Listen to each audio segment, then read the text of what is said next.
Cynthia, it is great to speak with you today, and you have such an inspiring story. We're excited to share it with our students, so we'll go ahead and jump right in. You are part of a remarkable cohort at Radcliffe and Harvard, and you were a part of it during very formative years that were a moment in history. So, can you walk us through your educational journey and what that experience meant to you as you decided to pursue that path? Happy to. And, it's a pleasure to be here and to be talking to you today. You know, Leading up to my entering Harvard Radcliffe were many personal moments. And as you said, my college years and the years before that really were formative for me personally, but also for the country. It was a time where we were right on the backdrop of the civil rights movement and Vietnam War. So lots is going on. To go back a little bit, and I think this gives you a sense of how I was as a student and as an adult. Beginning in junior high, I was bused from my all Black neighborhood to an integrated neighborhood nearby. And going into high school, my family moved from Dallas to a small town in Iowa. And I give this background because I think it helps paint a picture of the period of time when I first began to be a first or an only. And so that's basically from my junior high days onward. In high school, I was a joiner and band, student council, theater, and eventually I led student council as student body president and obviously kept my grades up. And looking back on that time, I will say that's when I first really embraced what I now talk about as join, learn, lead approach to life, where you join something, you learn about it, and then if you choose, you try to step up and lead it. And for me, I think this approach was born out of a need to belong, and which I don't think is unusual for a teenager. So I joined things that I enjoyed and the people who I liked and who liked me, and I felt included and very comfortable there. There were challenging moments during those years, but I preferred, as in my life, to dwell on the positive. And it was at the encouragement of my high school counselor that I even applied to Radcliffe, which was still separate admission for Radcliffe. They were soon to be joined with Harvard. But the only thing I knew about Radcliffe was I had seen the movie when I was like 13 about Love Story. And so, I thought, oh, well, it sounds like it would romanticize being in this university. So I, applied, got in, and I would say, I was so happy, to put it in a word, socially, because I was in a place where there were so many more people who looked like me.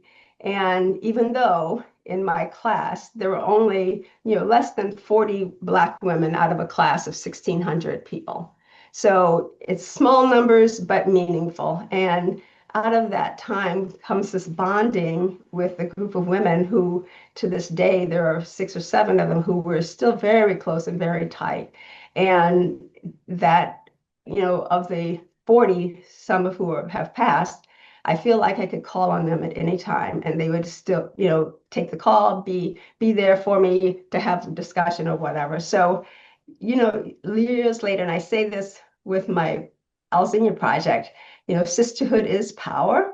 And it was then, but maybe it's that sisterhood is empowerment, because that's what I got and am getting from these women still today. I think it's important to note, and ask me if you have any questions, but academically, I wasn't sure what I wanted to major in. I wish I had sought out more guidance when I was on campus, because I hadn't come prepared for I would say, the academic choices and competitiveness of this university. And many of my friends came in knowing they were pre-law, pre-med, or something very specific, and that wasn't me. And many of them had gone to summer prep programs and prep schools. And so, you know, I ended up being a psychology major because I liked the subject. I thought it was also flexible and I could keep my options open.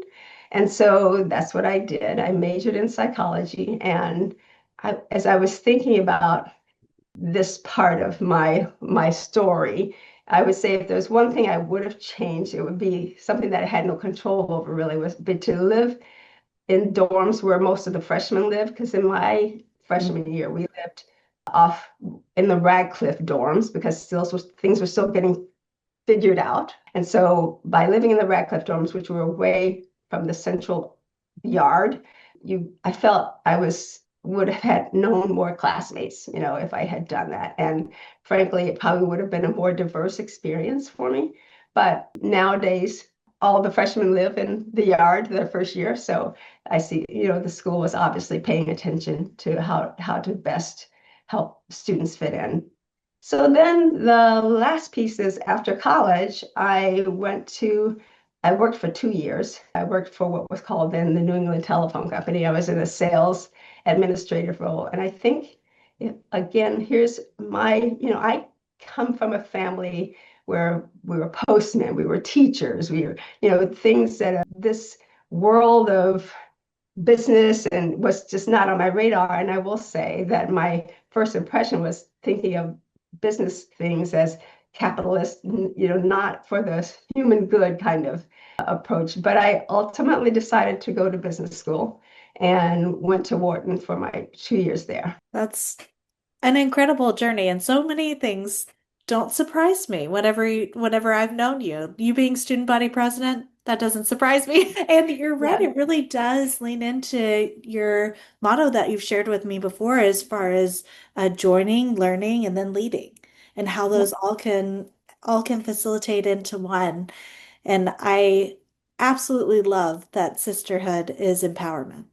I yeah. mean, I think that we talk a lot about how it's important for us to see other people that look like us and how important it is for us to imagine ourselves in different spaces.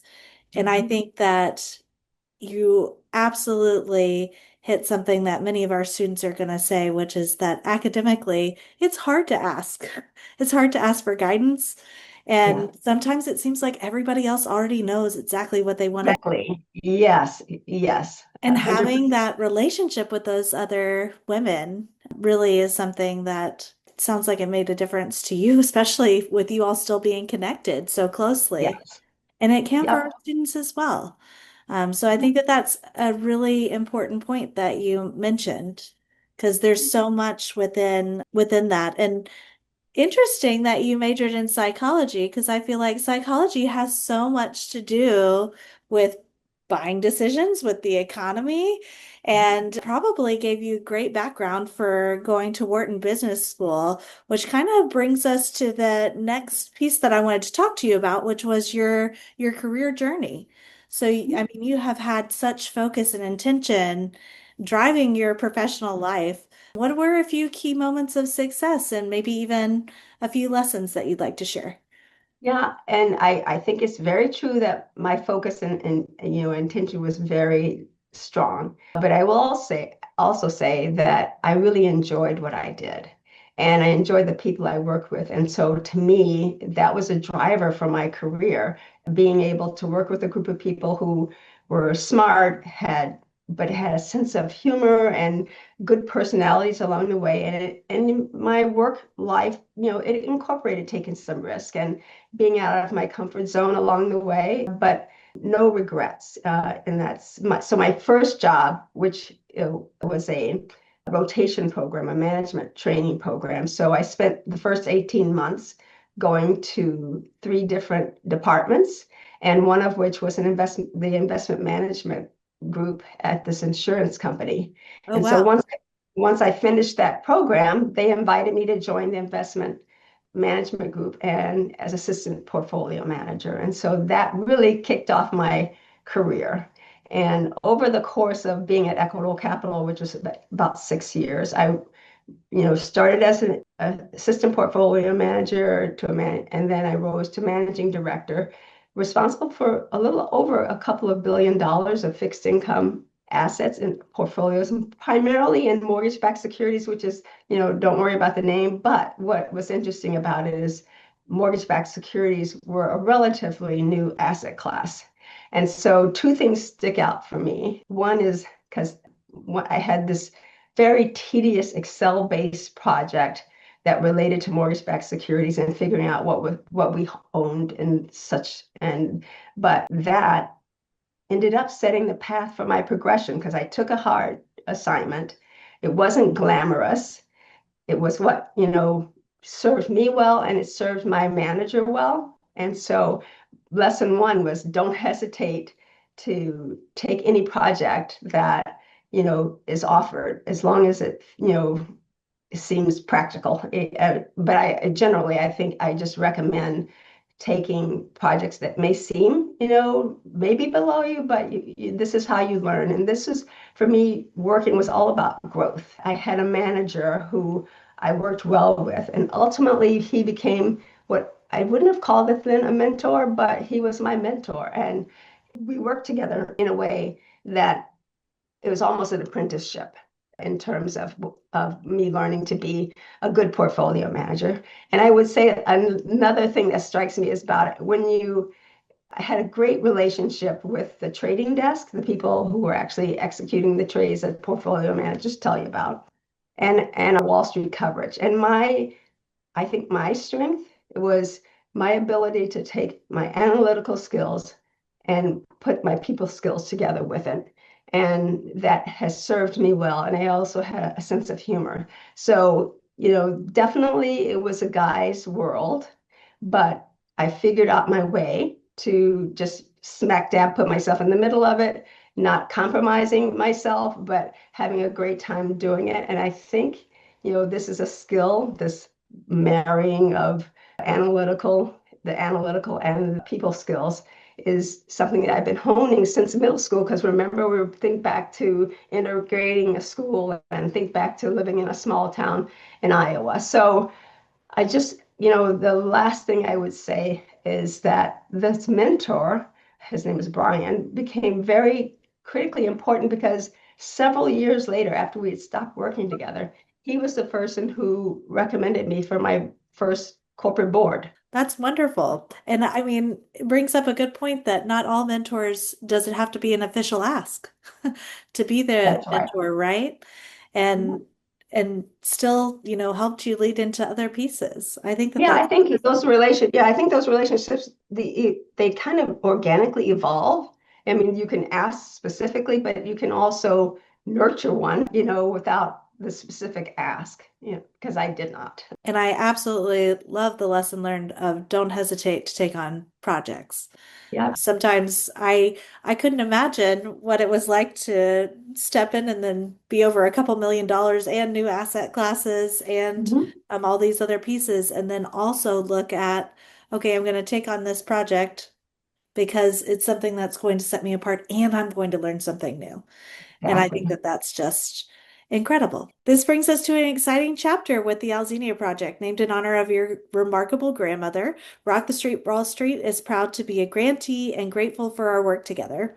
From co-hosting events like this one, all the way to supporting our Chicago students and alum together. What a great vision. Can you tell us more about it? Yeah, it's, as you said, it was named in honor of my grandmother, and Alzenia Project, I think, reflects her value of community commitment and to positively impacting the lives, especially of young children, because that was her area of specialization. She absolutely believed in the power of education, as I do, and I love sharing that my grandmother, Alzenia, my mother, Patricia, and I all graduated college within 15 years of each other because my grandmother graduated at the age of 47, 48. And so, she went back to school and to get her education. So that's a very anchoring part of my life. And I would say the vision for Alzenia Project is to continue that legacy by supporting people, spaces, organizations that where belonging thrives and connection is viewed as an asset. And I have, partner with organizations like Rock the Street, Wall Street is very special to me because I do believe in the power of financial literacy, investment expertise for everyone at all states, at all points of your life, right? And it's something that we can't, I think, talk enough about, especially for young women. And, as I was thinking about our conversation, one of the things that struck me, because I really just hadn't focused on it, was that, in my career and now even in my boards, I was used to dealing with billions of dollars. I mean, large sums. But I, with the Alzenia project, I've been powerfully reminded of the difference that a small contribution can make, a conversation with someone can do, or spending time with people who are in a different generation than you are. All of these things can really make a difference. And so that is where I get my energy for the Alzenia project. That, and then obviously the memory of my grandmother. But yeah, so I think we work on partnering, we support leadership, we want to make a difference in people's lives. And I'm very proud of what we're doing. You certainly are making a difference in people's lives, without question. And one of the themes that has come up during this conversation, I mean, all the way from the sisterhood to the Alzenia project, is that belonging. Yeah. What does belonging mean to you? Oh, it's so vital and integral to who I am. And I think it's because of my life path where standing out is it was a challenging thing for me. And I just wanted to always to be a part of whatever I where I was, be present in the moment and be a part of it.